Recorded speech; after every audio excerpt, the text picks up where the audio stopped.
Alors nous réalisons chaque année l'Observatoire sociétal du médicament parce que nous pensons qu'il est très intéressant sur un sujet qui est parmi les principaux sujets de préoccupation des Français. On sait que les questions de santé, les questions sur le médicament sont avec le chômage et le pouvoir d'achat les questions qui reviennent le plus régulièrement dans les enquêtes d'opinion. Donc chaque année, nous souhaitons avoir une image vraiment instantanée, en profondeur, de toutes ces questions qui touchent à la santé et particulièrement aux médicaments, aux acteurs du système, les professionnels, les industriels.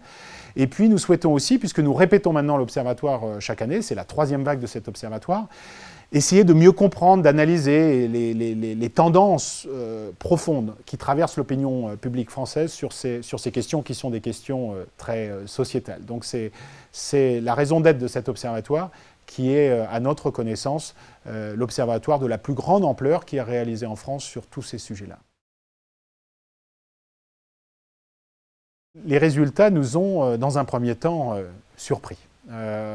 Ils sont en fait meilleurs que nous ne l'avions anticipé, parce qu'il est vrai que nous avons traversé au cours des 2-3 dernières années un certain nombre d'événements, de crises sanitaires qui auraient pu remettre en cause la confiance des Français dans le médicament, dans les professionnels de santé ou dans les industriels que nous sommes. Et en fait, les résultats de l'Observatoire montrent, et c'est le côté surprenant, que c'est l'inverse qui s'est produit. Et donc on a passé l'essentiel du temps à essayer de comprendre les leviers qui permettent de comprendre pourquoi un événement qui paraîtrait plutôt générateur de défiance s'est en fait traduit par plus de confiance. Et en fait, ce qu'on découvre très clairement, c'est que le Français fait confiance aux médicaments, d'abord et avant tout, parce qu'il a une expérience personnelle positive. Le médicament délivre du résultat, et ce résultat est un résultat qui est positif pour la santé de la personne qui en parle. Et dans le même temps, ce qui est très rassurant, puisque ce 87% de confiance pourrait aussi inquiéter certains en disant « oui, mais le Français fait une confiance béate aux médicaments et c'est ça le problème », eh bien non.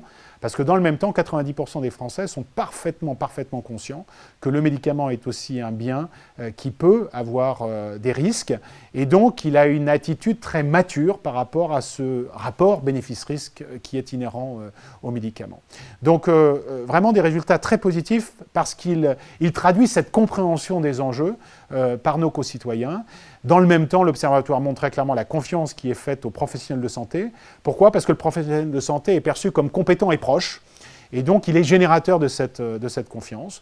Et puis, et je crois que c'est important de le dire, les industriels de santé qui ont été comparés à d'autres secteurs s'en sortent, je dirais, plus qu'avec les honneurs, puisque 60% de nos concitoyens nous font confiance, tout en portant un regard qui n'est pas complaisant sur nos activités. Ils sont parfaitement conscients que nous sommes des entreprises, donc avec bien sûr un souci de rentabilité, mais ils sont aussi très conscients que sans les entreprises du médicament, il n'y aurait pas d'innovation, il n'y aurait pas de progrès thérapeutique, et ils ont donc un regard positif et de grandes attentes à notre égard sur notre capacité dans les années et les décennies qui viennent à continuer à apporter de nouveaux médicaments innovants. Alors il y a plusieurs enseignements à tirer, je crois, de cet observatoire, à la fois pour le secteur et pour les autres acteurs du système de santé que je voudrais résumer assez simplement. Alors, d'abord pour nous, ça montre que nous avons bien sûr un droit à promouvoir le bon usage de nos médicaments, mais ça montre aussi que nous devons être au rendez-vous de cette obligation d'information. Le Français veut une information complète, il veut comprendre, il veut savoir, et nos entreprises doivent être au rendez-vous de ce souci constant d'une information qui est claire, qui est transparente, qui est complète.